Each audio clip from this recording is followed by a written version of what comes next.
तुम कहते हो ना, अगर किसी ने अच्छा अमल किया और उसके बदले में भी वैसा ही किया जाए तो वो सिर्फ बदला कहलाता है। लेकिन अगर किसी ने उससे बेहतर सुलूक किया हो तो उसे एहसान कहते हैं। और अल्लाह रब्बुल इज्जत क्या फरमाते हैं, सोचो जरा, तुम्हारी मां ने, तुम्हारे बाप ने बचपन से लेके आज तक तुम्हारे लिए क्या क्या नहीं किया।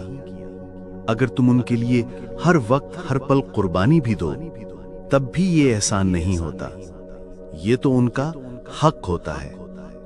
मां क्या होती है? अगर मां अनपढ़ भी होना तो वो भी एक यूनिवर्सिटी होती है। और बाप, चाहे वो कभी स्कूल ना गया हो, लेकिन अल्लाह उसके दिल में सब कुछ डाल देता है। वो जानता है मेरा बच्चा किस वक्त किस चीज का मोहताज होगा। माँ बाप इस दुनिया का वो साया है जिनका ठंडा साया जब उठता है ना तो जिंदगी जलते रेगिस्तान बन जाती है।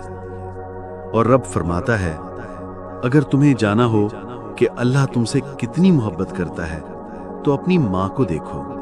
वो माँ जो तुम्हारी हर मुसीबत में खामोशी से तुम्हारे साथ होती है, जो तुम्हारे गुस्से के बाद भी तुम्हें गले लगा लेती है। सुनो एक मिसाल। एक लड़की थी जिसे सुबह जल्दी उठना कभी पसंद नहीं था। माँ रोज उठाती प्यार से, लेकिन कभी नाराज नहीं होती। शादी के बाद जब उसकी सास ने कहा इसकी माँ ने इसे वक्त पर उठना नहीं सिखाया, तो लड़की चुप रही। सिर्फ इतना कहा, अम्मी जी देख लेंगे। जब उसके गोद में उसका अपना बच्चा आया तो वही लड़की जो 22 साल सुबह वक्त पर नहीं उठी, आज एक हल्की सी आवाज पर उठ जाती है। ये होती है माँ की तरबियत, मोहब्बत का असर। एक और किस्सा सुनो। एक आदमी की बीवी का इंतकाल हो गया। उसने दूसरी शादी की। एक दिन अपने 11 साल के बेटे से पूछा, बेटा तेरी असल माँ बेहतर थी या ये नई? बेटा बोला, अब्बू मेरी माँ झूठी थी। वो हैरान रह गया। बेटा माँ झूठी थी? मैं शरारत करता, बर्तन तोड़ देता। माँ कहती रात भर भूखा रखूंगी, लेकिन आधा घंटा भी नहीं गुजरता माँ गलियों में मुझे ढूंढने निकल जाती, मुझे गले लगाकर खुद रोने लगती और मेरी पसंद का खाना बनाकर खिलाती। ये माँ झूठी थी। और अब जो माँ है कहती है रात भर रोले और वाकई रोती रहती है। ये माँ सच्ची है। आज के बच्चे कहते हैं माँ ने हमें कैद में रखा। नहीं बेटा, ये कैद नहीं, ये मोहब्बत का पहरा है। जब तू बर्गर खा के आता है, माँ कहती है बेटा रोटी खा ले, भूख लग जाएगी। तू कहता है नहीं माँ, तो माँ कहती है अगर तू नहीं खाएगा तो मुझे नींद नहीं आएगी। ये माँ होती है।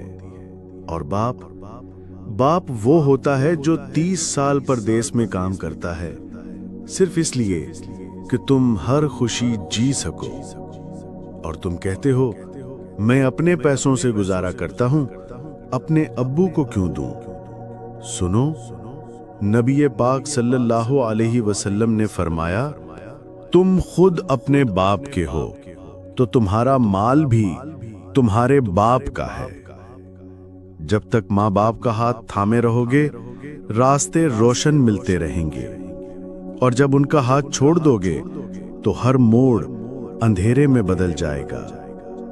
औरंगजेब आलमगीर एक बादशाह था, लेकिन हर सफर से पहले उसके कदम माँ के कमरे में जाते थे।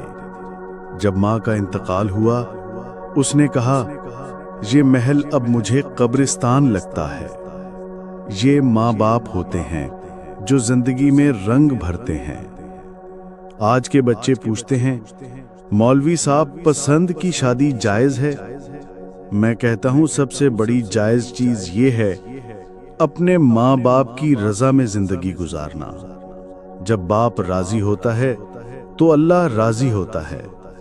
हजरत उमर फारूक रजी अल्लाह अन्हु के पास एक शख्स आया। कहने लगा, मेरी माँ बूढ़ी है, कमजोर है। जब मैं उसका हाथ पकड़कर लेकर जाता हूं तो बाज औकात वो मेरे ही ऊपर कर देती है। क्या मैंने उसका हक अदा कर दिया? हजरत उमर ने फरमाया, नहीं, क्योंकि जब तू छोटा था तो तेरी माँ ये सब कुछ करके भी तुझसे मोहब्बत करती थी, लेकिन तू ये सब करके तकलीफ महसूस करता है। अगर तेरी माँ या बाप जिंदा है तो उनका हाथ पकड़कर चलना सीख ले, उनकी खिदमत करना सीख, उनका वक्त लेना नहीं, उन्हें वक्त देना सीख। और अगर तू वाकई अपने माँ बाप से मोहब्बत करता है तो कमेंट में लिख, माँ बाप जिंदगी हैं।